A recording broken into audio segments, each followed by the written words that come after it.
Shenjtorët e Shqipërisë, një podcast në Shqip, ku do të njohim kush janë shenjtorët e ditëve të mëvonshme në Shqipëri e kudo në botë. Në këtë podcast do të kemi bashkë bisedime me të ftuar, ku do t'i përgjigjemi pyetjes: çfarë do të thotë për ty të jesh një shenjtor i ditëve të mëvonshme? Unë jam Gjoni Myrtaj. Dhe unë jam Enida Rama Alushaj. Mirë se erdhët. Le të fillojmë. Përshëndetje miq të dashur, mirë se keni ardhur në këtë episod të podcastit Shenjtorët e Shqipërisë, një podcast në Shqip ku do të njohim kush janë shenjtorët e ditëve të mëvonshme në Shqipëri e kudo në botë. Ky është episodi joni 62. Unë jam drejtuesi i këtij emisioni Gjoni Myrtaj dhe jam këtu së bashku me bashkëdrejtuesen Enida Rama Alushaj. Përshëndetje Enida. Përshëndetje Gjoni, përshëndetje dashur miq që jeni gjithmonë me ne. Jam vërtet shumë mirënjohëse që po bëj një episod tjetër, edhe jam shumë mirënjohëse për gjithë ju që vazhdoni të shikoni episode të tjera dhe i ndani me miqtë tuaj. Patjetër, dhe thjesht për të shtuar, ne na gjeni në të gjitha rrjetet tona sociale, në Facebook, në Instagram, gjithashtu edhe në kanalin tonë zyrtar në YouTube. Mos harroni të na bëni dhe subscribe aty. Do të kemi të ftuar të ndryshëm me histori të veçanta. Kështu që mos hezitoni që të na ndiqni, që mos humbisni historitë që ne do ndani me ju. Mirë, pa humbur kohë, të lutem mund të na bësh prezantimin Enida? Po patjetër, me shumë kënaqësi. E ftuar jonë për sot është Olimbi Muça nga qyteti bregdetar i Durrësit. Olimbia ka lindur në Durrës në 30 tetor të vitit 1955.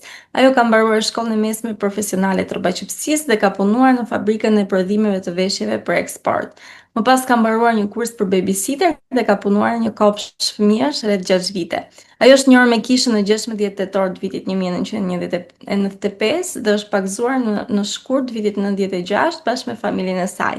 Olimbia është e martuar për 46 vjetësh me bashortin e saj Nevruzin dhe së bashku kanë 2 vajza, Sonilën dhe Malvinën, si dhe 3 mbesa dhe 2 nipër. Shumë faleminderit që je këtu dhe mirë se erdhe. Faleminderit dhe mirë se u gjeta. Pikë së pari Olimbi, unë doja që të ndoshta flisnim për emrin tënd të veçantë, sepse nuk e kam dëgjuar këtë emër më përpara. A mund të na thuash që kush e ka vendosur emrin tënd dhe a ka ndonjë domethënie? Në fakt, emrin tim e ka vendosur një shoku babit tim. Ai në atë kohë kishte 4 djemë dhe s'kishte vajza.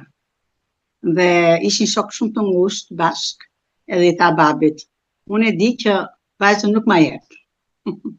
Por të paktën, të lutem, më lejo t'i vendos emrin. Kështu që emrin tim e kam nga ai të vendosur. Ato ishin ortodoks, ne ishim biktashi nga ajo, dhe kështu që emri im ishte veçantë, ishte emër kristianësh. Edhe gjithë thoshin që në atë kohë, sot e gati 70 vjetë që unë bëj, edhe thoshin si ka mundësi që të kam vendosur një emër kristianësh. Po, është vërtet një emër shumë i veçantë, edhe po, historia është shumë e bukur që ndave me ne. Doja që të na flisje pak tani për ardhjen tënd. Folëm që ti je lindur në qytetin e bukur të Durrësit, po edhe në një kohë që ndoshta ka qenë ndryshe se koha tani. A mund të na thuash me aq sa mban mend, domethënë si ka qenë fëmijëria jote? Po, mund të flas. Familja jemi ka qenë shumë e bukur, një fëmijëri domethënë si gjithë të tjerët në atë kohë, që loznim jashtë, edhe sodisnim natyrën, apo kam qenë dhe me shtëpi në breg të detit në atë kohë, sepse ishte babi im punonte në Hekurull, mashinist treni, dhe ishim në ato shtëpia të Ura Dajlani, siç thuhet sot. Edhe aty jetonim, domethënë aty kam jetuar për 13 vitesh edhe kështu që po thuaj se gjithë fëmijën time e kam kaluar aty në breg të detit. Ka qenë shumë bukur. Dhe ne jemi 2 motra, 2 vëllezër, të cilët 2 vëllezër unë i kam humbur tani, më kanë ndruar jetë. Të 2, domethënë, njëri në moshën 61 vjeç dhe tjetri në 63 vjeç, por nga një smundje domethënë shpejt, njëri me tromboz, për 2 ditë dhe tjetri atak kardiak në zemër, domethënë për 3-4 ditë. që më të tjetën për fëmërin time unë, ne kemi qenë dashur shumë, si motra si vëllezër. Kemi pas prindër të mrekullueshëm që na kanë edukuar me të jemi njerëz të drejtë, të jemi njerëz të ndershëm, të jetojmë me ndershmëri dhe me gjëra të mira. Nuk e di nëse doni ndonjë gjë tjetër më gjatë, po. Gjëra shumë të bukura këto, sidomos ajo që the për familjen, sepse kjo është shumë e rëndësishme për ardhja dhe se si familja kontribon në atë që ti je, personin që ti je tani. Do shta çik më shumë doja të dija në lidhje me qytetin e Durrësit, çfarë mund të na thuash, sepse ti besoj se ke parë ndryshimet që kanë pasur në këtë qytet. Po, në fakt, sepse unë këtu kam lindur dhe jam rritur, dhe nuk është se kam lëvizur në qytetet të tjera të Shqipërisë, në Durrës. Durrësi është një qytet me tradita, me histori, me arkitekturë, dhe është një qytet i qetë, dhe që nuk ka shumë trazira, është populli i Durrësit, domethënë qytetarët e Durrësit janë pak, si të them unë, si indiferent, nuk ndërhyjnë shumë, nuk edhe shohin punën e vet në përgjithësi. Dhe Durrësi ka bërë ndryshime, gjithmonë do të themi për mirë, pavarësisht se ka pas këto siç bëjnë njerëzit ndërtime pa leje, domethënë këto gjëra të tjera, kështu domethënë Durrësi ka përparuar në fakt, kam bërë punë të mirë, nuk është se s'kam bërë punë të mirë, ka ndryshuar, sepse ambientet i shohim dhe ambientet për jashtë pallateve, që me pemë, me gjelbërim, po ka dhe pak për të bërë, ka për të bërë. Nuk do të hyj shumë tek këto gjërat që bën politika tani, dhe kështu që nuk duhet të flas shumë. Unë kam në këtë pallat këtu, është pallat ndërtuar nga oficerat, nga ushtria, edhe kam domethënë për 41 vjetësh këtu, dhe nuk kam lëvizur në kjo lagje. Që ke autoktone aty. Po, 41 vjet kam. Don 5 vjet përpara kam jetuar në një lagje pak më poshtë, në të djera. Na kam qenë bashkë me ato, derisa neve morëm shtëpi atëherë nga ushtria. Si ishin familje e madhe të burim, ishin familje e madhe. Në të kohë, ashtu ka qenë familje, më mendoj që ka qenë gjë shumë e bukur, familje të ndaja, gëzim, ndoshta me ato sfidat e veta, por që ka pas shumë harmoni më përpara. Më pëlqen shumë, më krijove, më ktheve nostalgjinë e Durrësit kur tregoje se ne njihemi, se unë kam jetuar në Durrës, njihemi, shkonim në kishë bashkë, edhe vërtet jam mirënjohëse që je e ftuar jon, edhe mund të mësojmë me ty. Oli, ti e bashkuar me kishën tetor të vitit 1995 dhe pastaj mbas 3 muajsh e pagzuar, po nuk e dija që ishe pagzuar kaq herët. Na trego pak si u njohe me kishën. Po, mund të tregoj se kam domethënë si thonë në mendimet e mia e kam të gjallë ato moment. Në fakt, me vajzat misionare është njohur kunati im.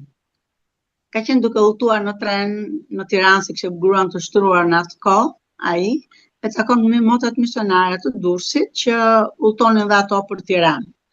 Edhe ai domethënë ka qenë tip që i shikonte këto besimet fetare në ato vite, sepse ishin vitet e para domethënë që u hapën shumë sekte fetare në Durrës, në gjithë Shqipërinë, dhe ai kishte bërë një bisedë shumë të këndshme me motrat dhe kishte ngjitur në mendje dhe kur ai kthehet, na fton tek shtëpia e nënës, burri do bashortit tim, dhe thot, do vini aty, thot, sepse në orën 6, thot, kanë ftuar 2 amerikane, edhe do na flasi, thot, për kishën.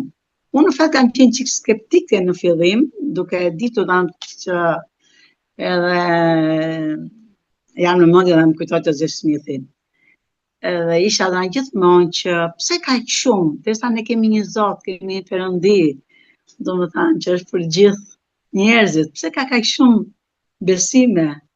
Edhe e mendoja thjesht, Këto janë bërë si punë partie. Edhe nuk më pëlqen do ta bashkohesha dhe nuk shikoja, domethënë. Edhe deri në atë kohë, domethënë që isha në moshën 40 vjeçë, domethënë nuk kisha shkuar që të vizitoja ndonjë sekt. As në kishë, as në xhami dhe as në të tjera që u hapën atëherë. Dhe kur takimi me motrat ka qenë shumë beslënës për mua.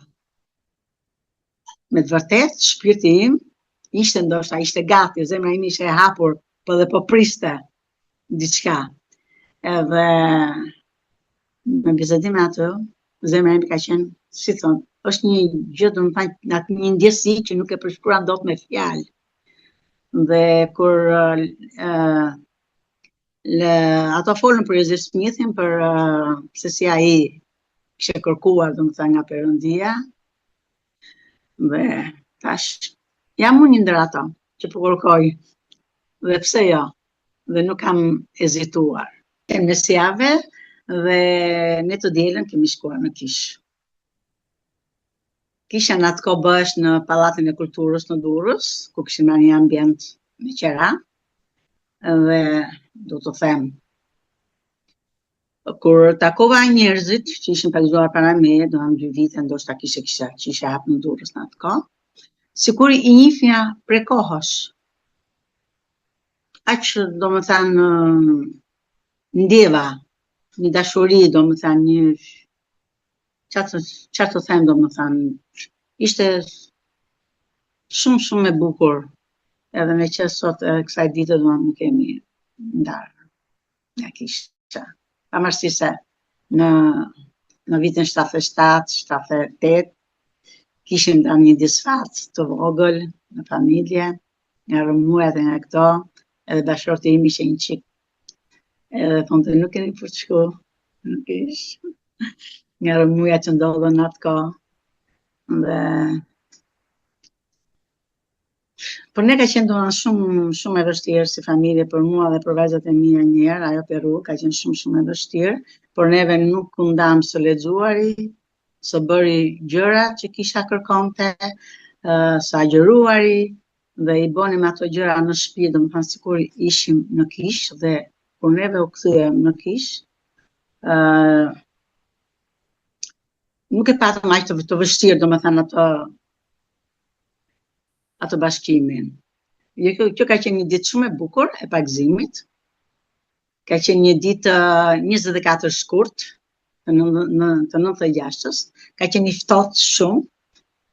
Sa duken dhe fytyrat tona besoj aty. Aq ftohtë ka qenë, binte një lloj bore, siç i themi neve në Shqip.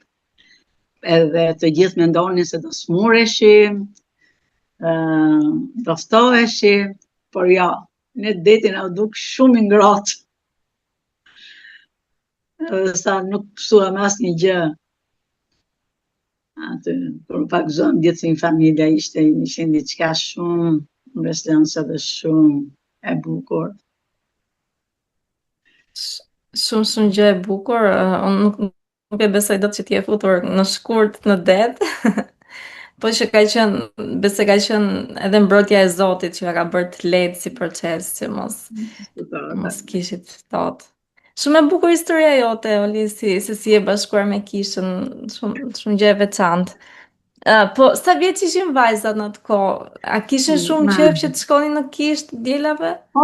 Po, kishin shumë qejf. Që të dyja, Sonila ishte pa bërë 15, do me punë muash. Kurse Malvina sa kishte bërë 10 orë. Edhe ato e donin shumë kishën, edhe e duan akoma, vazhdojnë akoma dhe e duan shumë kishën. Mrekulli. Po, na fole pak që u ndjeve shumë mirë kur takove antarët, po sa antar kishte në ato kohë, se jam shumë kurioze. Në ato kohë ka pas shumë antar. Shumë antar që unë them brenda 2 viteve, do të thënë, u largua një pjesë, se thash erdhi koha 97-s. Kupton? 97-98 dhe u larguan shumë antar që ikën. Ashtu ishte edhe një familje kunatës time, domethënë kunati, vllai nevuz që ishte veti 4 me fëmijë, ikën në Greqi. edhe shumë antarë ikën në Itali, domethënë u larguan shumë shpejt, domethënë me 1 vit, me 2 vjet kanë të pagzuar dhe u larguan shumë shpejt, edhe sot e kësaj dite ato njerëz nuk janë kthyer në kish. E kuptoj. Do me thënë, duket sikur përsëritet historia, çfarë po është duke ndodhur tani, ka ndodhur edhe atëherë. Po që jam mirënjohëse që ti je akoma këtu edhe po flet me ne për historinë tënde. Po për misionarët që ju kanë pagzuar, a mban kontakte me to, na trego pak? Po, domethënë na ka pagzuar edhe Heris edhe Samos Falvi. Atëre. Edhe Heris pagzoi vajzat dhe Samos Falvi na pagzoi neve. Burin dhe mua. Dhe kena mbajtur lidhje. Tani ka një kohë që Samos Falvi nuk hyn, nuk ashtu, edhe nuk e di, edhe Hersi po thuaj se nuk na ka shkruar më, ndonjëri shkruaj. Po kanë qenë, domethënë, edhe motra Uort dhe motra Dadov ka qenë atë kohë, dhe me motrën Uort, vajzat e mia mbajnë lidhje akoma dhe tani.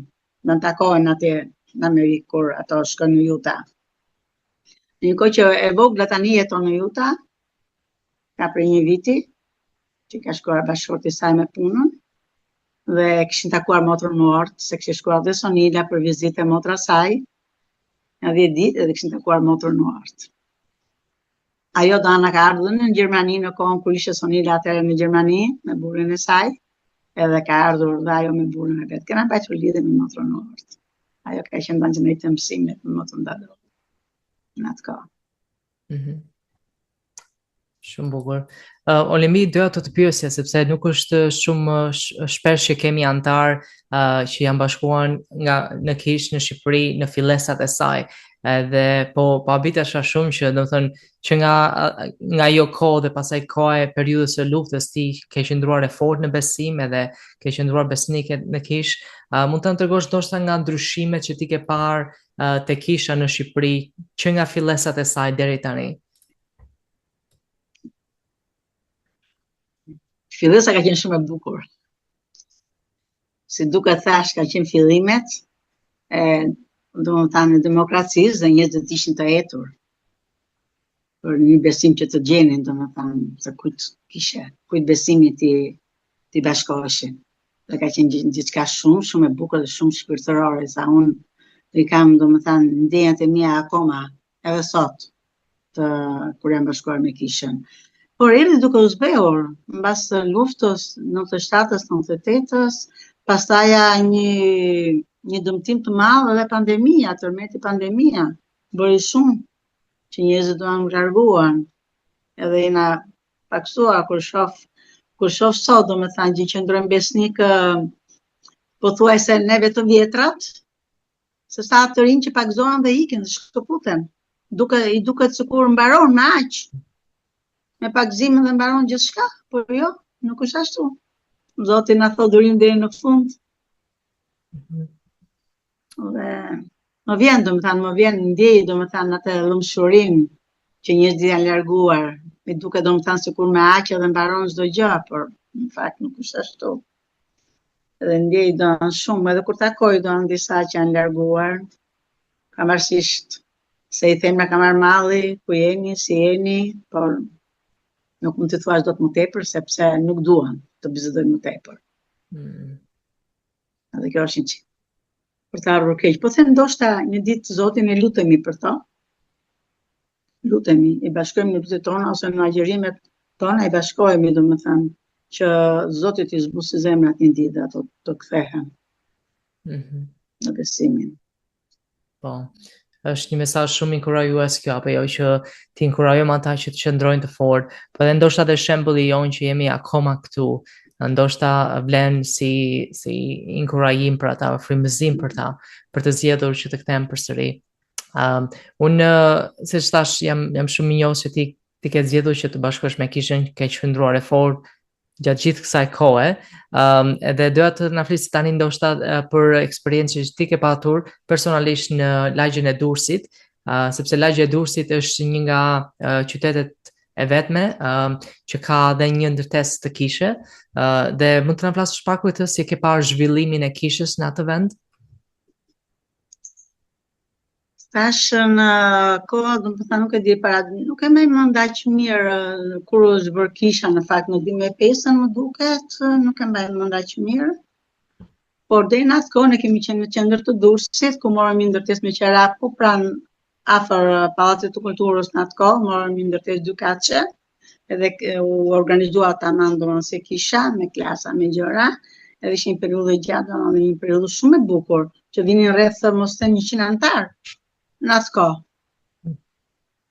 Mbushesh kisha plot, kishin plot të rinj, të reja, dhe ndjej një dhëmshuri shumë të madhe, që ne sot kemi shumë pak të rinj dhe s'kena fare të reja. Në kishë.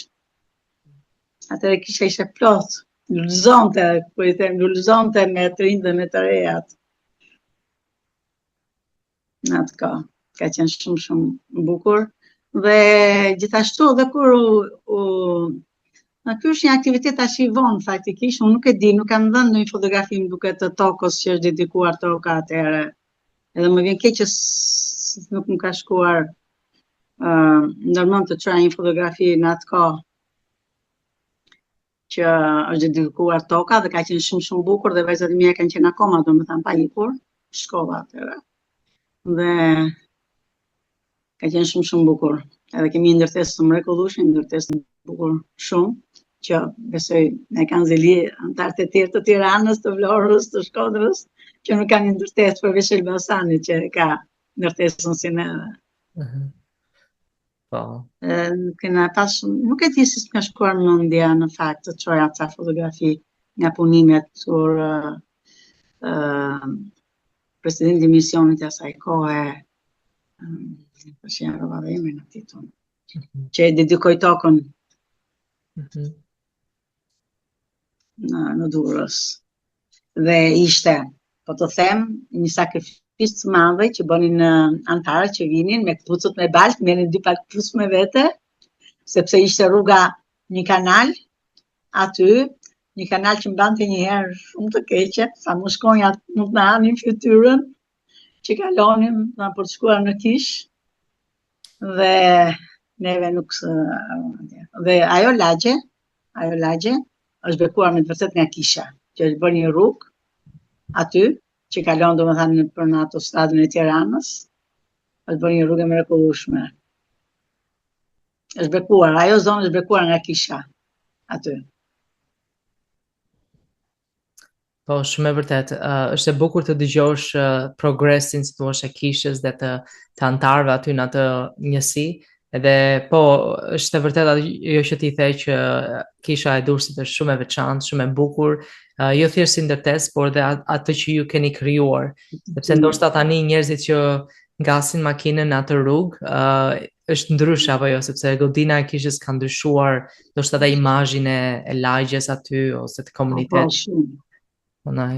Po, shumë bukur. Një gjë tjetër doja të pyesja gjithashtu Olimbi, sepse duke qenë se ti ke jetuar për një kohë shumë të gjatë në Kishë, ti ke parë shumë udhëheqës që kanë ardhur e kanë ikur dhe që kanë shërbyer në pozicione të ndryshme. Çfarë mund të na thuash ndoshta një mësim që ti ke mësuar rreth shërbimit nga udhëheqësit e tu? Po, kanë ikur dhe kanë ardhur shumë, domethënë president Dege në atë kohë, dhe si edhe Peshkop Lagjesh tani në kohët e fundit.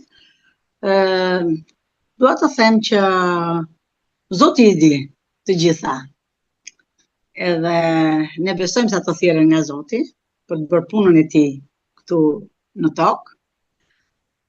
Kanë qenë domethënë nuk e di nëse të specifikoj me emër ndonjë. Mundet? Po, ka qenë president Toçi, në atëherë Klaren Toçi, një djalë i ri, domethënë, dhe shumë i përkushtuar për kishën, edhe më vjen keq se që sot ai nuk vjen. Më vjen shumë keq, nuk e di domethënë, por më vjen shumë keq. Ai ka qenë njëri shumë i përkushtuar për kishën, shumë besimtar, si të them, po nuk e di. Çfarë pati. Dhe gjithashtu ka qenë dhe presidenti Juba, që e mbaj mend në atë kohë,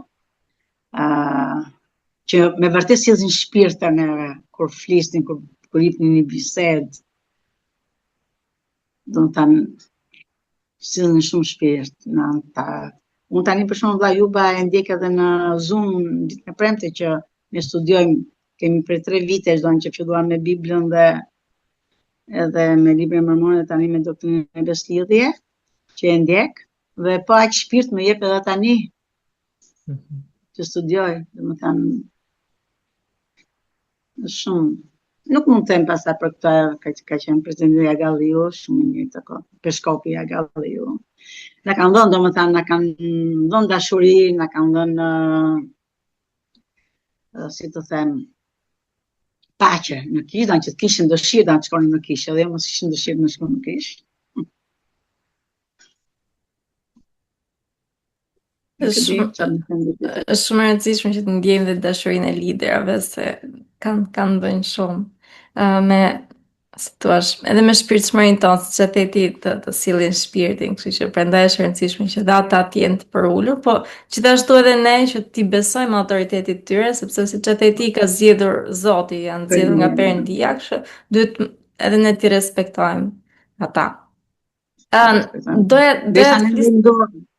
po më fal. Derisa neve ngrim dorën dhe i pranojmë ato, domethënë i mbështesim, kështu që detyrimisht është ajo pastaj puna jonë në mbështetjen atyre, se dhe ato pa ne nuk kanë çfarë të bëjnë. Kështu që edhe neve do të jemi mbështetje e fortë për peshkopët që vendosen për të ndërtuar. Më vjen shumë mirë që e ceke këtë, se vërtet ngrim dorën për t'i mbështetur dhe kjo nuk është thjesht për të ngritur dorën, po në kuptimin e plot fjalës, që edhe kur nuk bijem dakord me ta për ndonjë gjë, duhet mendojmë që i kemi mbështetur dhe mund të jetë një parim, një urdhërim që ka dhënë Zoti, edhe pse ne nuk e kuptojmë për atë kohë, siç thotë Nefi, nuk i kuptoj të gjitha gjërat, po e di që Zoti di gjitha gjërat, që bindja është më e rëndësishme ndonjëherë se të kuptuarit e gjërave. Olimbi, doja të flisnim pak për shërbimin tënd kish. Jam e sigurt që ke pasur shumë thirrje të ndryshme. Na trego pak çfarë ke shërbyer në kish dhe cilat thirrje ka qenë e preferuara jote? Në fillimet e mia nuk e kuptoja dhe aq mirë thirrjet në fakt. Por gjatësia të bën t'i kuptosh akoma më mirë. Dhe unë kanë shërbyer për një kohë shumë të gjatë në kishë, si këshilltare e parë e presidencisë së shoqatës së ndihmës. Ka qenë, domethënë, një periudhë shumë e gjatë që sa herë ndroi presidencia, presidentet që zgjidheshin më ftonin që të isha këshilltare e tyre. Deri në kohë e vonshme tani, domethënë kam shërbyer për një kohë shumë gjatë. Dhe gjithashtu kam shërbyer edhe si mësuese të kërkuesit në atë kohë dhe si mësuese të rinjt. Dhe në fund kam qenë presidente në presidencinë e fillores. Dhe puna më e bukur për mua ka qenë në shoqatën e ndihmës. Bënim shumë punë. Nuk e di tani sigur ka rënë një çik ajo densiteti punës. Por ne bënim shumë punë. I shkonim në shtëpi anëtarëve, si ishin, në gjendje ishin, shpirtërore, fizike, edhe si presidenci udhtonim shumë. Domethënë në lagjen kemi pasur në lagjen në spital një familje që na vjen keq që nuk vin sot, edhe shkonim i vizitonim sa herë që ato kishin nevojë për ne. Dhe ka qenë punë shumë e bukur. Gjithashtu ka dhënë kënaqësi dhe fëmijët. Ato janë dashuri për mua. Kur ato fëmijë bëjnë lutje, bënin lutje dhe thonin bekojnë nëna Olin, unë mbusha me dashuri nga ato. Shumë me dashuri. Çfarë dashuri pafund fëmijët. E vërtet, kanë shumë forcë. Fëmijët duket sikur nuk kuptojnë, por realisht sjellin shumë shpirti, sidomos me lutjet. Po cilat thirrjet ka sfiduar më shumë? Folej që i ke shijuar, po jam e sigurt që ka pas dhe sfida. Cilat thirrjet ka sfiduar dhe pse ke ndier sfida? Domethënë, në thirrjet e mia unë nuk është se kam qenë shumë e përkushtuar për t'i bërë. Puna ime më tepër ka qenë domethënë kam pas burrin smuna atë kohë. Edhe sfida ime më e madhe ishte domethënë se duhet të gjeja një njeri për të lënë burrin që unë të shërbeja. Që të rrinte me bashortin tim. Dhe ka qenë sfida më e madhe që unë kam kaluar domethënë në thjerrjet e mia. Si domethënë mund t'i gjendesha pranë me bashortit, pa më të bëja edhe punën e Zotit. Është një shembull shumë i mirë se ndoshta po t'isha unë ose dikush tjetër do të thoshte po nuk mund të shërbej dot se kam një familjar të smur, nuk dal dot, po ti i paske bërë të dyja e përpjekur ti bësh të dyja dhe jam e sigurt që këto bekime do të numërohen në qiell. Faleminderit për shërbimin tënd. Po, si të ka ndihmuar shpirtërisht shërbimi në kishë, si të ka ndihmuar që të rritesh? Është kënaqësi kur shërben, se sa kur të shërbejnë. Ndjen shumë kënaqësi kur shërben. Mbushesh me shpirtin, sepse qëndron pranë njerëzve dhe shef edhe thua, wow, problemet e këtyre prit, se pas akoma, më shumë se sa unë. Probleme njerëzit. Dhe të rrisin shumë shpirtërisht, shërbimi të rrit shumë shpirtërisht. Bësh më e fortë akoma. Në pavarësisht sfidave që kalojmë, se nuk është se jeta na shkon vaj, edhe kalojmë shumë sfida, por shërbimi të rrit shumë shpirtërisht. Të mban të fortë, të mban të lidhur, të mban të fortë shumë, që të ecësh përpara.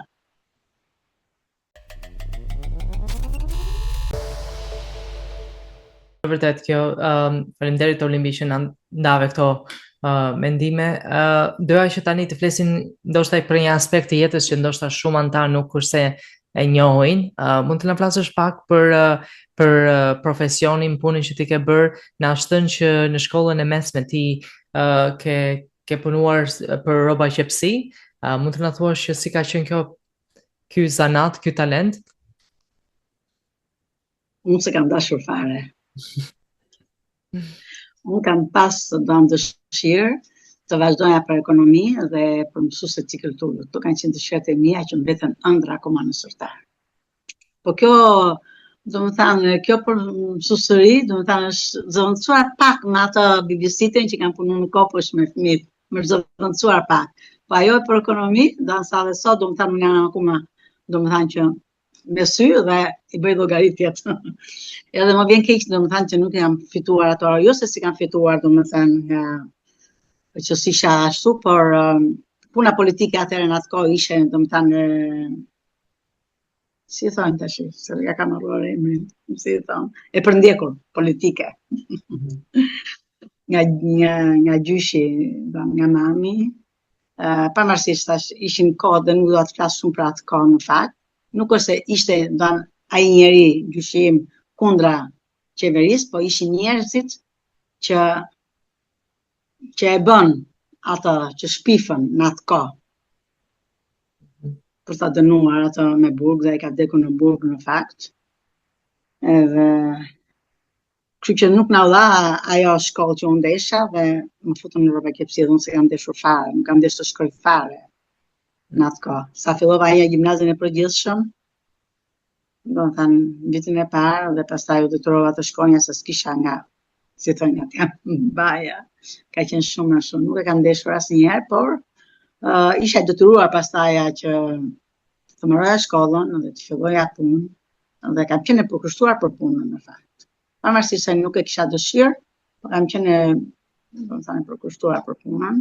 Time e kam bërë me dëshmëri atë punë. Dhe edhe një kohë që unë smura nga alergjit, kur filluan këto firmat private duke sjellë këto lëndët e tyre, filtrin, fshfshen, kremrat, ishin gjëra me plastike, si duket ato më dëmtuan, më bën si azmatike, plurat më bllokuan, edhe kështu që domethënë pata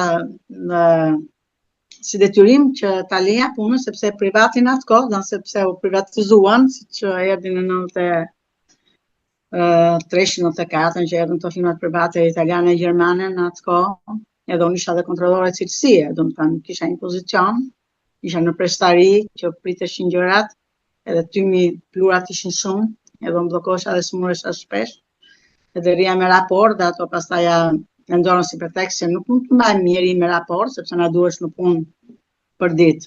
Dhe dora në kemp pastaj, unë fitova kempin mas 5 vitesh, sepse nuk më nxirri në fillim, sepse unë kur dola nga puna u bëra shumë mirë me shëndet. Dhe nuk e kuptonin domethënë këtë, dhe unë hyra pastaj një robajtësi tjetër, në një lagje tjetër të Durrësit, në Shkozet, dhe aty nuk zgjati as një muaj dhe unë u smura përsëri. Edhe aty pastaj dola në kemp nga puna, nga robajtësia. Dhe kur erdhi pastaj në Kuqin e Kuq, atëherë u erdhi të Sorosi që bën të, si thënë, të planet pilot të kopshteve, atëherë në atë kohë. Edhe në Kuqin e Kuq të Durrës u hap ky kursi për bibliosikë 3 muaj. Dhe unë kisha dëshirë do ta ndiqja, përveç se nuk vazhdova shkollën për mësuesi, do ta ndiqja këtë kurs. Edhe punova do për një ca kohë do në kohë për fëmijët që më dhanë shumë dashuri, e kam punuar me si thonë me shumë dashuri atë profesion me fëmijët, edhe kisha grupin e vogël, ai që nuk më bëja mësimdhënie. Si isha një kurs 3 mujor, po shërbeja fëmijëve dhanë që ishin nga 4 vjeç e poshtë, ndan 2 vjeç e gjys dhe 4 vjeç, se 5 vjeç pastaj shkonin në grupin parashkollor. Edhe ishin mësuesët të tjerë do që ponin këto. Edhe me vërtet kam thash ndonë që fëmijët japin shumë dashuri. Është shumë gjë e bukur. Po ti e përmendë këtë më parë që eksperienca që ke patur me fëmijët ka ndihmuar dhe kur ke qenë në Kish, sepse aty ke patur dhe thirrje duke i shërbyer fëmijëve dhe është një gjë shumë e bukur, apo jo, ti je si thua aty për ndihmuar, për t'i mësuar ata në lidhje me çdo gjë, edhe ti je një shembull për ta, është një gjë shumë e bukur. Po në kohën tënde të lira, ka diçka që merresh, diçka që ti bën, të pëlqen, ndoshta gatimi ose nuk e di. Po, në fakt, tani që janë në pension, nuk diskutohet, ajo. I përkushtohem, do me thënë, dashortit tim që e kam smur, edhe antistresi im është gatimi. Kur unë rri aty, edhe mendoj ndonjëherë dhe nuk ndihem mirë, nuk e shoh dhe them, wow, do çohem, çfarë do bëj? Edhe është gatimi ndër ato. Por kam filluar të kufizoj të heq dorë nga ëmbëlsirat dhe nga brumrat, se nuk më bëjnë mirë për shëndetin tim, që kam. Edhe jam ashtu një qik. Po studiojmë aty, afër me burrin tim, lexojmë, i them të lexojmë në një konferenca që dhe ai të më dëgjoj, se nuk e ka atë, domethënë, të marrë të lexoj, domethënë të ashtu, dhe unë gjithmonë jam besimsuese për ato. Shikoj që mbrapa te ke dhe një bibliotek, siç e the, jam e sigurt që dhe ti lexon përderisa ke vendos në bibliotek aty edhe e pas ke me plot libra, që është shumë e bukur. Olimbit na fole pak për bërshortin, po na trego pak si jeni njohur, si ishte kur takuat për herë të parë. Është interesante, domethënë, në bashkimin jon. Ne kemi u vendosur këmshi në pallatin ku ai jetonte. Ai ka shkuar një vit, ndoshta më përpara se ne, pa mbaruar pallatin atë kohë. Edhe ne shkuam një vit më mbrapa që mbaroi pallati. Edhe proceduam që ato ishin katër 4 dhe ne vishim katrin e 3. Ishte një periudhë domethënë shumë e bukur si këmshi, që kishte motra, ky kishte motra shumë. Kishte domethënë 4 motra kisha në shtëpi, përveç se motra që kishte të martuara. Janë 9 fëmijë, 3 vëllezër dhe 6 motra. Dhe 3 në fakt. 3 kanë gjetur në shtëpinë ato, dhe 3 ishin të martuara. Dhe shkonim shumë, ishim motra si vëllezër të njëri tjetrit. Ne në atë kohë ishim në shtëpinë tonë, kishim televizor, se ishte fillimet, domethënë të viteve 75. Edhe kishim televizor, ne, dhe vinin, thonë që shkonin në program, që shkon të lajmet i ati vetë, aty. Edhe shkoj, domethënë, kjo kohë, jo, vitet 76-77 kanë qenë, 76-77 kanë qenë vitet në atë kohë. Ishim komshi bashkë, konim shumë mirë, se motra si vëllezër, dhe babai i nevrozit u smur rënd në atë kohë me kancer në mushkëri. Dhe ne shkonim domos i thoshim të mas darkësh, bashkoheshim si familje që të shtynim miqjat e natën, edhe bashkëbisedonin si komshi, më flistim, dhe ka qenë shumë bukur thash. Përpara tani ne nuk shef njëri dhe do të hynë në derë. Dhe ai do më thani, thot babit tim, në një natë, që i thot, a do ma japësh vajzën, thot për nevrozin. Dhe babim kur vjen në shtëpi, edhe i thot mami tim, kështu më ka thënë Azmiu, që për gocën, unë isha si jo, unë e kam si vlla. Ato dhe nuk më bëjtë gjë, nuk më të shumë. Por, si përfundim do më thënë, ram dakord dhe u fejuam. Dhe nuk kemi nditur shumë gjatë fejes, do më thënë, në 6 muaj. Sepse jati ti ndroi jetë, pastaj, në shtator, dhe mas të 40 të gati 2 i lasi emanet, do në gjithë më merrnin këto. Dhe kështu që kam jetuar 5-6 jetë me vjerën me kunatët, edhe me kunatin. Dhe erdhi dhe koha që u fejua dhe kunati tjetër, dhe kemi në të janë 2 vjetë, 2 qifte, do më thënë, në një shtëpi. Dhe ku nëna nevrozit me 3 motrat, rinë në kuzhinë dhe ne kishim edhe njëri edhe tjetri. Dhe atëherë do nuk bë kjo që bëm kërkesë për shtëpi në ushtri atëherë, që burim ishte oficer, komandant batalionin në atë kohë, edhe na jepet kjo hyrja, kjo shtëpia këtu. Ka qenë në vërtet, ka qenë shumë, do më thënë, dhe ndonjëherë, si që sharake, si kështu si jemi lidhur, si jemi martuar, por nuk kam shumë fotografi, do më thënë, nga martesa ime, sepse nuk ishte dhe fotograf atëherë që ti merrje, aparate s'kishim, dhe shumë pak foto më ka bërë një kontatezës time në atë kohë, në shumë pak foto, edhe më ka bërë, do më thënë, 3 ditë mbas dasmët, më ka bërë ato foto. Dhe por kjo, do më thënë, kjo martesa në tempull ka qenë gëzimi im më i lumtur. Atëherë jam martuar. Para 3 vitesh jam martuar. Shumë e bukur fotoja, po mua më bëri përshtypje që jeni njohur gjë, se në atë kohë shumë martesa ishin njerëzit merreshin me mbledhëri, që të paktën ka qenë bekim besoj për ty që ti e ke njohur vetë edhe kishit miqësi, që nuk ka qenë shumë e vështirë ndoshta edhe sfidë kjo pjesë. Po, unë po mendoja që ju keni shumë vite të martuar, edhe pyetja e parë që më lindi më thënë si ja keni dalë, se duke parë që tani më thënë divorci është bërë shumë i përhapur, si ja ke dalë që të jetoni të dy bashkë për kaq shumë kohë?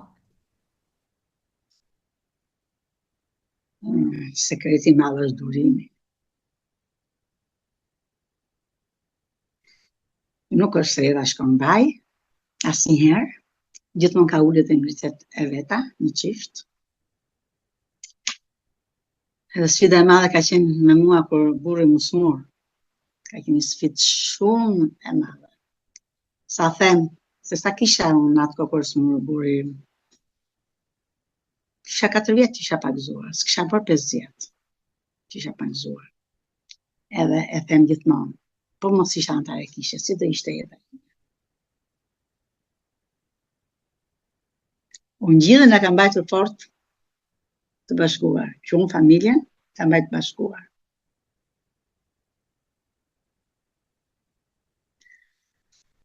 Si them, kam krijuar një familje me themelet forta. Sa herë që dallgët na përplasën, erat mund ta marrin, por e kemi këmbët të ngulur në një gjell fort, që mos lëvizin. Mos ta marrin këto fortunat e jetës që vinë, sakrifisat e jetës që vinë. Asnjëherë. Po thash Chelsea është durimi. Mësim shumë i madh për ne, po ju së bashku keni ndërtuar një familje shumë të bukur me 2 vajza, me një përmbesa, besoj se kjo është një nga arritjet më të mëdha në jetë edhe besoj arritja më e madhe për familjen tuaj që keni krijuar një familje kaq të bukur. Një gjë që doja të të pyesja se ti na tregove pak dhe vetë, nga që edhe bashkëshorti u smur, ti ndoshta ke pasur vështirësi ta lesh dhe vetëm, po si ja ke dalë që të shërbesh edhe në kishë edhe në shtëpi, çfarë të shtyn? Se ndonjëherë besoj shërbimi mund të kthehet edhe si detyrim edhe ndoshta mund të duket si bat. Çfarë të ndihmon ty që të shërbesh me sfidat që ke? Nëse ke besim, dhe të shpërpara, pavarësisht sfidave që na vijnë. Do e bësh këtë, do e bësh për Perëndin, si thot Zoti, nëse e ke bërë në njëri të tokë, më ke bërë mua. Edhe unë ka qenë një kohë që kam pas motrën e nervoze, kam pas në ndihmë. Ajo është më në altë edhe ajo është takzuar në kishë dhe më vjen keq që ajo nuk vjen në kishë. Më vjen shumë keq që ajo nuk vjen në kishë. Se kam këtu dhe ajo më ndihmon shumë me punën e vrutët kur unë kam për të bërë diçka. Na vjen më ndan. Ajo kur unë kam me bërë diçka në kishë. Janë ato sfidat e tjera, do të thënë që kur kisha është me afërt, kisha pastrimin në kishë, edhe i thash ke mundësi që të rish me nervozë, se nuk e merrja dot dhe nervozi ishte vap që të shkoja në kishë, edhe nuk e merrja dot me vete, se mund ta merrja edhe me vete. Nuk e merrja dot. Edhe i thash, a ke mundësi, i thash dish, pse në tam, ku do shkosh? I thash, kam pastrimin e kishës. Tha, dhe ti tha, nuk i thua, tha, do të tha që kam burrin e smur? I thash, nuk ose nuk e din, s'është në vetë i them që kam burrin e smur, i thash. Po unë dua të shkoj të shërbej. Kështu ti nëse ke mundësi, hajde, nëse ke mundësi mos hajde. Se duash. Edhe nuk erdhi në fakt. Nuk erdhi. Po i thash bashkëshortit tim, do të rish, i thash. Do qëndrosh, të iki? Po. Kështu ishte njëra që e mbylla me çelës. Edhe ika. Bëra pastrim.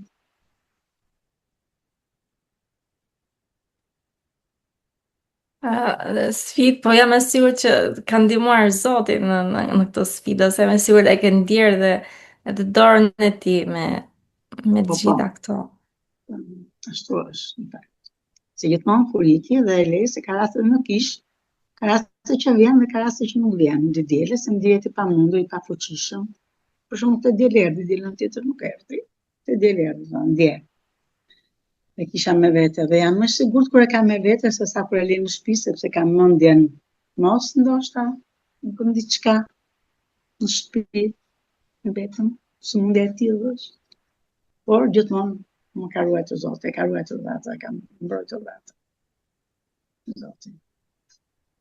Një gjë tjetër që doja të pyesja, një që po flasim për sfidat, dim që jo shumë kohë më parë mamaja jote ka ndëruar jetë edhe si ishte për ty, se jam e sigurt që ke pasur, ke ndier shumë dhimbje, nuk e di sa afërt ke qenë me maman tënde, po si të ka ofruar ngushëllim plani shpëtimin në humbjen e një familjari kaq dashur? Unë thash, para 3 vjetë ka ikur vllai dhe para 10 vjetë vllai tjetër, edhe çdo njeri duhet ta mos se sa vështirë është humbja e vëllezërve dhe nëna gjallë. Nëna ishte në një moshë e madhe. Ishte 80 kur ka ikur vllai i madh dhe ishte 87 kur ka ikur vllai tjetër, ka 88. Por plani shpëtim të ndihmon shumë shpirtërisht. E ndjen shumë pranë ngushëlluesin, që e di që një ditë do takohesh me ta. Edhe kjo do më thënë është ngushëllimi ynë shumë i madh. Sa gjithmonë më thonte mami, sa e fortë je. Më thonte, se gjithmonë leja me lop në sy, pse rroj, pse më ka lënë Zoti. Se isha shumë, se vetëm unë kisha, se më do notën tjetër që unë kam në Greqi. edhe ajo nuk ta vinte shpesh sepse në punë, dokumentash pune, se ishe në punë të zezë dhe kishe frikë se e ishnin edhe ku do gjente punë dhe vinte rrallë. Edhe unë isha aty për të, edhe ajo gjithmonë më thonë të ti e ilaçi im. E kam ndjerë shumë largimin e saj sepse kisha dhe afër, sa shkoja me rrobat e shtëpisë, siç ishte me tuta sportive, sa kaloja rrugën e kisha. Pinsa këtu kur dal në balkon këtu dan shoh balkonin e tyre. Edhe tani domethënë kam 6 muaj që kam shkuar 4 herë në shtëpi, sepse po shumë e dhimbshme. Kam qenë shumë e afërt, domethënë me të, sepse sa herë kisha raste që e merja këtu e mbaja 1 muaj këtu, se i thosha nuk mund të shërbej sepse kam nevruzin, i thosha. Edhe hajde rrit paktën kam të dyve në shtëpi dhe i shërbej të dyve këtu. Po kisha raste që ai donte shtëpinë vet, dhe unë isha rregulloja nevruzin, bëja gjell, t'i çoja një çik gjella asaj, se i kishe qef to gjella shtëpisë. Ajo ka gatuar vetë deri në moshën 87 vjeç, ai ka gatuar vetë. Mas vdekjes vllajt që kishe në shtëpi këtë vlla, ajo domethënë ra shumë shpirtërisht dhe nuk gatuante më. Edhe kishe qef shumë to gjellë me perime tonat. Edhe unë sa e bëja edhe merja në telefon, i thoja, mami, do vi pak sot marrë gjellën dhe të sjell një çik, kam bërë kështu. Në mirë, thonë, një luk. Edhe i thosha nevruz, do shkruaj pak te mami ti që një çik gjellë, të lutem, qëndroj çik, mos hajde ti domethënë se lollesh. Nga që unë kisha afër dhe kishte domethënë që nuk mund të rria gjatë, të rria në shtëpi. Edhe qëndronte, dhe kisha raste që unë t'i bëja shoqëri mamit më gjatë. E merja me vete edhe nevruzin dhe qëndrojnë nga 2 orë, 3 orë, pastaj aty, sa i vinte ndoshta nusja vajt nga puna, se ndjente atë pastaj atë si frikë mbasi që vajt, nuk rinte dot vetëm. Edhe kështu që unë isha dhe afër, edhe falenderoj Zotit 100 herë që kam qenë afër, se gjithmonë e them, po të kisha qenë një çik larg, çfarë do bënja? Po kjo më ka ndihmuar shumë që kam qenë afër me të. Ka qenë një gjë, domethënë, kur ajo ishte mirë me shëndet, shumë mirë deri ditën e fundit që ka dhënë jetë. Ishte mirë me shëndet, ishte e fortë. Po bo sebep, si thonë u njëjtën këmbët, ujra, ndodhe ujra, trupi. Edhe mushkëria me ujë, edhe që e çuam në spital. Edhe e thonë dhe pse më sillni në spital, se unë domethënë nuk dua të jetoj, dua të shkoj afër fëmijëve të mi. Nuk dua të jetoj më. Pse më ka lënë Zoti kaq gjatë, jetoj kaq gjatë. Kështu që ndërjet domethënë mbas asaj, po ishte mirë me shëndet, nuk po se ishte mirë me shëndet. Pavarësisht këto të pleqërisë, tensioni dhe këto gjërat e tjera, por ishte mirë me shëndet domethënë, nuk është se vuajti. Shumë ai vujtej shumë shpirtërisht për humbjen e fëmijëve.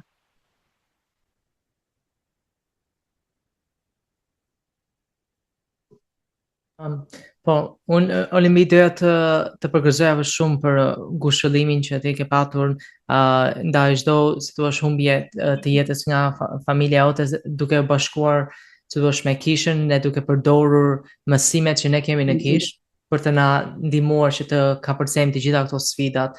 Dhe në fakt pyetja ime e radhës ishte e tillë që me fjalët e tua, mund të na thuash pse besimi në Jezu Krisht është shumë i rëndësishëm për ty?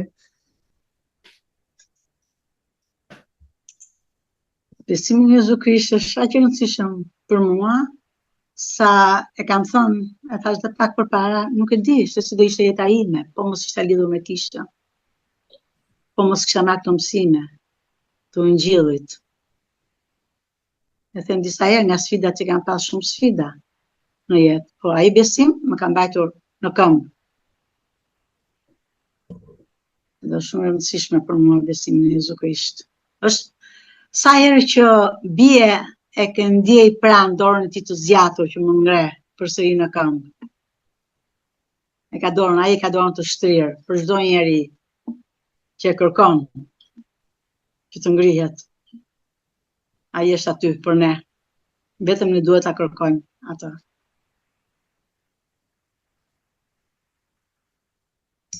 Kjo ka qenë vizita ime e parë në tempull, kur kam marrë ndaumentin. I thonë domethënë 2003-shin. Në këtë kohë, unë kam qenë në një gjendje shumë të rëndë shpirtërore. Kur të them shumë të rëndë. Dhe presidenti Juba në atë kohë më thirri dhe më tha: "Motër, je gati të shkosh në tempull?" I thash: "Jam shumë e rëndë shpirtërisht. Si mund të shkoj në tempull unë?" Dhe ai më tha: "Mendoj se do të bëj mirë shkura në tempull." Dhe u përgatita me një sfidë shumë të madhe. Shumë të madhe. U përgatita e shkoja në tempull. I harrova pastaj hallet që kisha këtu në shtëpi. Ato javë në tempull. Nuk më kujtoheshin hallet që kisha në shtëpi. Dhe çdo gjë mas tempullit mori për mirë në jetën time. Ka qenë bekim i madh. Po, është e vërtet që tempulli është një bekim shumë i madh për ne, sidomos në ato momentet e para kur jemi bashkuar me kishën, por e mendoj që edhe për ty, sidomos, ka qenë e vështirë dhe udhëtimi në tempull, se po flasim për një kohë ku tempullit nuk ishin shumë të zhvilluar se sa janë tani. Edhe besoj se ishe në tempullin e Frankfurtit aty, apo jo? Po, edhe të flasin tani për sakrificat e udhëtimit në tempull në atë kohë, por është një bekim i madh tempulli në jetën tonë, kështu që faleminderit që ndave këtë me ne.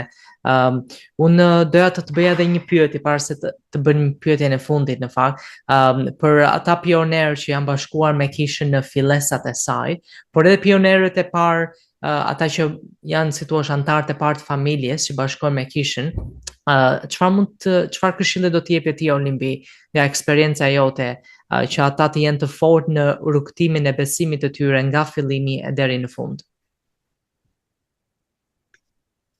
Në thash pak përpara që kam shumë motra vëllezër në kishë që kanë shkuar edhe në tempull, kanë bërë vestitet e tempullit, kanë bërë vulosjet, edhe sot nuk vinë në kishë, edhe ndjej shumë lumshuri për ata. Edhe lutem për ta që një ditë Zoti t'i përuli zemrat e tyre, t'i përhapi, t'i hapi zemrën që ato të kthehen përsëri, se ato nuk e di, harrojnë që kanë marrë bekimet në jetën tyre, harrojnë domethënë besimet që kanë bërë në tempull, nuk e di, se unë them është më e vështirë për ne që kena bërë beslidhje të largohemi se sa për ata që nuk e kanë njohur fare kishën. Para Zotit, se Zoti domethënë do kërkoj llogari çdo njeriut për punën këtu në tokë. Dhe është më vështirë për ne që kena njohur, i kena marrë këto gjëra dhe largohemi, të japim llogari atij se sa ai njeri që nuk e ka njohur. Ai falet më shpejt se sa ne që e dim këto gjëra. Dhe më vjen shumë keq, ndjej shumë mëshuri për ata njerëz. Ndjej shumë mëshuri dhe i them që të përulin zemrat e tyre dhe të kthehen e të vazhdojnë përpara në besimin e tyre.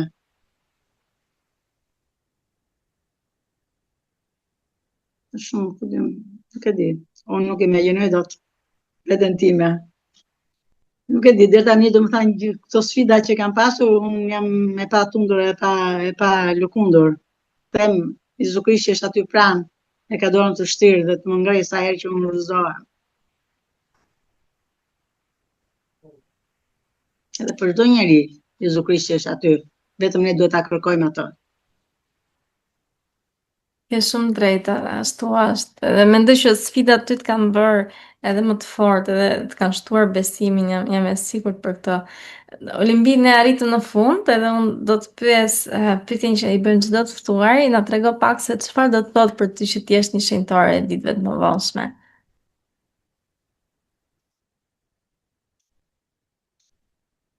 Të jesh një shenjtore ditët më vonë, kërkon për kushtim.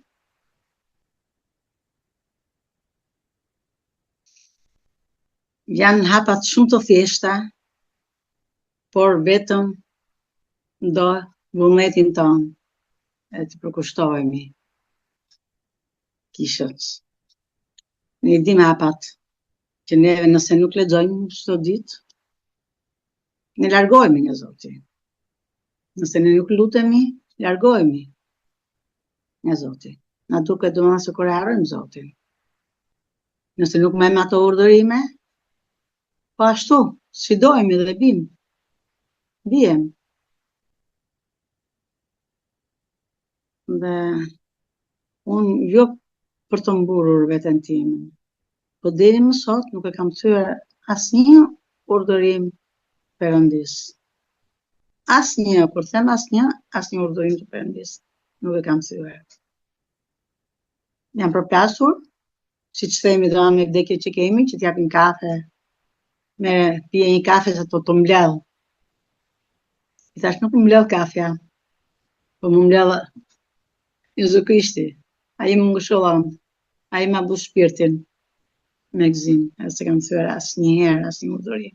Edhe Zoti thot, nëse më do mua, mbaj urdhërimet e mia. Kështu që ne këtu tregojmë bindjen tonë ndaj Jezu Krishtit. Nëse duam shpëtimtarin tonë, do të marrim urdhërimet e tij. Do të bëjmë këto gjëra të vogla çdo ditë. Ndoshta nuk e kam kohën të lexoj, por ama e hap librin, lexoj. Ose thjesht edhe telefonin kur hap një mesazh që mund të ketë vën, edhe më mbush me shpirtin, dhe një mesazh, thjesht një mesazh që mund të lexoj nga një antar kishe ose nga një peshkopi ose që vjen ose nga presidenti shoqata e ndihmës. Edhe ato më ngrej shumë shpirtërisht, nëse e hap telefonin në mëngjes edhe lexoj diçka. Nuk e di, jam shumë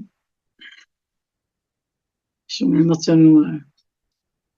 Kisha për mua është gjithçka, është jeta. Është ai burimi i gjallë, ai uji që rrjedh.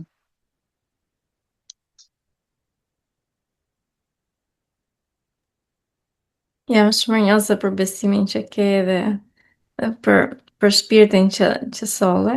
Jam mirënjohëse që je njeri mirë dhe jam mirënjohëse që kam pasur mundësi që të njoh nga afër edhe faleminderit për dashurinë që ke treguar për mua dhe për mirësinë që ke.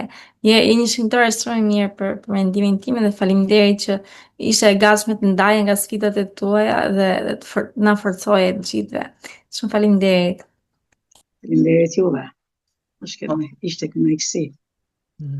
Dhe për mua në fillim do të thënë nuk është se njiheshim shumë apo dija shumë prej teje, por tani kuptova vërtet që çfarë besimi të fortë që ti ke, çfarë përkushtimi ti ke ndaj Perëndisë së pari, por edhe ndaj familjes tënde, ndaj bashortit tënd, dhe kjo është shumë e rëndësishme. Dhe e shikoj qartë domethënë sa je bekuar, që nga fillimi i antarësimit tënd në kishën e Jezu Krishtit edhe deri tani. Edhe shpresoj që të vazhdosh kështu, edhe je një shembull për ne si të rinj, por edhe për bashkëmoshatarët e tu, edhe të uroj sidosh më të mirat, edhe Zoti qoftë me ty edhe të bekoft për gjitha ato gjërat që ti ke bërë. Shumë faleminderit Olimbi. Faleminderit juve dhe ju Zoti ju bekoft me këtë program kaq mrekullueshëm që po bëni, dhe ju uroj gjithë të mirat paqet në jetën e tuaj. Faleminderit. Okej, ne falenderojmë edhe një herë të ftuarin ton Olimbi Muça dhe ju miq të dashur që ndoshë këtë episod numër 62 të podcastit Shenjtorët e Shqipërisë. Vazhdoni që na ndiqni me episode që ne publikojmë çdo javë në rrjetet tona sociale dhe në kanalet tona të podcastit. Nëse ju doni të merrni pjesë, na dërgoni një mesazh në rrjetet tona sociale ose në emailin ton sheshpodcast24@gmail.com. Ne mirë takoshim javën tjetër me një të ftuar të ri. Mirupafshim. Mirupafshim.